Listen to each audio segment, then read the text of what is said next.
দাম কমে নাই। হাসিনা পালাই গেছে, আপনারা সিন্ডিকেট ভাঙতে পারেন নাই। হাসিনা পালাই গেছে, দুর্নীতি বন্ধ করতে পারেন নাই। হাসিনা পালাই গেছে, এখনো নারীরা ধর্ষিত হচ্ছে, এখনো ডাকাতি হচ্ছে, এখনো খুন হচ্ছে, এখনো হচ্ছে। ইউনূস সাহেব, আপনি ৬-৭ মাসে কোনো সংস্কার করতে পারেন নাই। এই ছাত্র জনতার আন্দোলনের মধ্য দিয়ে এই ১৫ বছরে আমার সামনে যত আপনারা ভাইরা আছেন, যেই ভাইয়েরই আপনারা স্লোগান দেন, প্রত্যেকে কিন্তু যে গাজব খাটছেন, খাটেন নাই? মামলা খাইছেন, অন্যায় ভাবে মামলা খাইছেন, গুম হয়েছে, খুন হয়েছে। ১৫ বছর ধরে আমাদের নেতা কর্মীরা নির্যাতিত হয়েছে। আমাদের যারা মারা গেছে তাদেরকে আজকে আমরা স্মরণ করি। এই জুলাই আগস্টে যে বাচ্চাদেরকে শেখ হাসিনা টার্গেট করে গুলি করে খুন করেছে, তাদেরকে আজকে আমরা স্মরণ করি। আজকে এই রাজবাড়ী জেলায় আমাদের সকলের শ্রদ্ধেয় খালেক চাচা, উনি আজকে নাই, ওনাকে আজকে আমরা স্মরণ করি। সাপু চাচা, উনি অত্যন্ত অসুস্থ, আমরা আজকে স্মরণ করি। আল্লাহ ওনাকে সুস্থ করে তুলুন, আমাদের মাঝে আবার ফিরে আনুন, রাজবাড়ির রাজনীতিতে উনি ফিরে আসুন। আজকে যদি দুর্নীতি বন্ধ করতে হয়, যদি অর্থনীতির উন্নয়ন করতে হয়, যদি ব্যাংকিং খাত ঠিক করতে হয়, যদি একটি নতুন বাংলাদেশের স্বপ্ন যে আমাদের ইয়াং জেনারেশন দেখেছে, এই ইয়াং জেনারেশনে যে নতুন বাংলাদেশের স্বপ্ন দেখেছে, সেই নতুন বাংলাদেশ যদি পূরণ করতে, যদি আমাদের আনতে হয়, তাহলে একটাই উত্তর, জনাব তারেক রহমানের ৩১ দফা সারা বাংলাদেশে প্রদান করতে হবে। বৈষম্য বিরোধী আন্দোলন কেন হয়েছিল? কেন আমাদের ছেলে মেয়েরা মাঠে নামছিল? কারণ একজন ৩ বেলা খাইতে পায় না, আমার এক ভাই ৩ বেলা না খায় থাকে, আরেক চোর হাজার হাজার কোটি টাকা দুর্নীতি পাচার করে। আমার এক ভাইয়ের যোগ্যতা থাকা সত্ত্বেও চাকরি হয় না, আর আরেক চোরের মন্ত্রী এমপি দেখা ঘুষ দিয়ে তার চাকরি হয়। ওই বৈষম্যের বাংলাদেশ আমরা দেখতে চাই না। আমরা সেই নতুন বাংলাদেশ চাই যেখানে আসলে যেই 10 টাকা দামের চাল, 16 টাকা দামের চাল বেগম খালেদা জিয়া খাইয়ে দিয়েছিল আমাদেরকে, 16 টাকা দামের চাল, সেই চাল আমরা খাইতে চাই। আমরা বস্তুত ঘরে ঘরে যোগ্য যুবকদের, ছাত্রদের চাকরি দিতে চাই।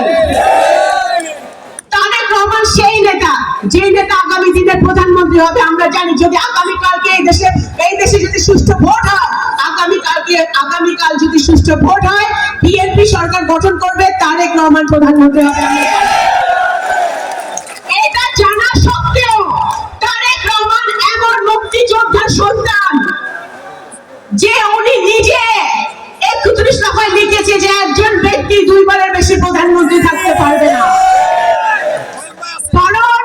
ক্ষমতার জন্য জিয়া পরিবার রাজনীতি করে না, ক্ষমতার লোভে জিয়া পরিবার রাজনীতি করে না।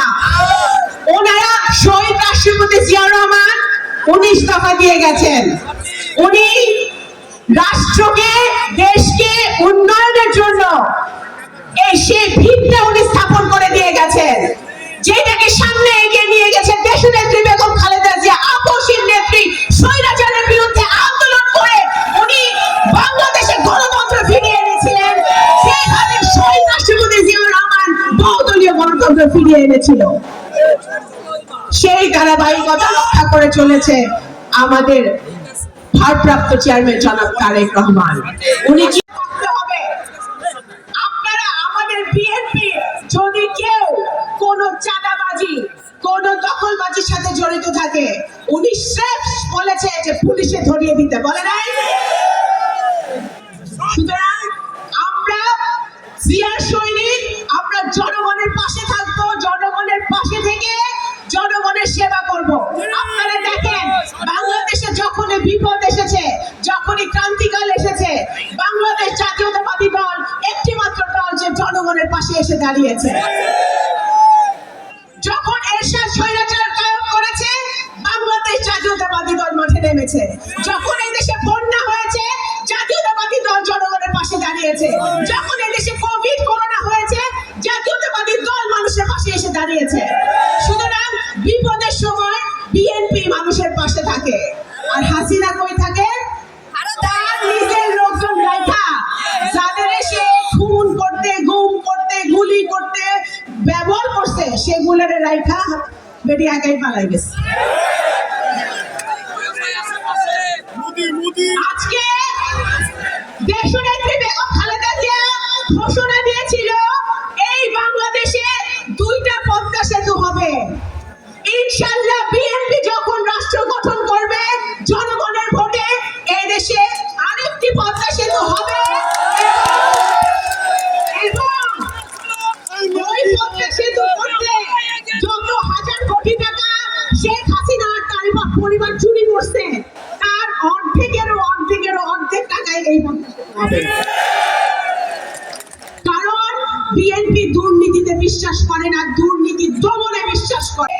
আগামী দিনে আন্দোলন সংগ্রামে আমাদের থাকতে হবে, কারণ একটা সুষ্ঠু ভোট 15 বছরে আমরা পাই নাই। এখনো আমাদের 18 বছরের ছেলেমেয়েরা ভোট দিতে পারে নাই। আমরা ভোট দিতে চাই। এই সরকারের স্থানীয় নির্বাচন করার কোনো ম্যান্ডেট নাই, আমাদেরকে সেই ম্যান্ডেট সরকার দেয় নাই। আপনারা যেই সংস্কারের কথা বলেন, এইটা করব সেইটা করব, আরে ভাই সংস্কার তো প্রথমে বিএনপি সংস্কারের কথা বলেছে। 27 দফা, 2.5 বছর আগে 27 দফা দিয়েছিল তারেক রহমান, শেখ হাসিনা সেটা প্রচার করতে দেয় নাই। এখন 31 দফা দিয়েছে সেই বিএনপি। বিএনপি প্রথম বাংলাদেশের সংস্কারের কথা বলেছে এবং বিএনপি সংস্কার করবে। সুতরাং আপনারা অতি শীঘ্রই একটা রোড ম্যাপ দিবেন এবং আগামী দিনে যাতে আমাদের 17 কোটি মানুষ একটি সুন্দর ভোট দেখতে পারে, আমাদের জনগণ, ছাত্র জনতা একটি সুষ্ঠু ভোট ব্যবস্থা করতে পারে, গণতান্ত্রিক প্রক্রিয়ায় বাংলাদেশ ফিরে আসে, সেই ব্যবস্থা যেন আপনারা করবেন এই আশা আমরা রাখি।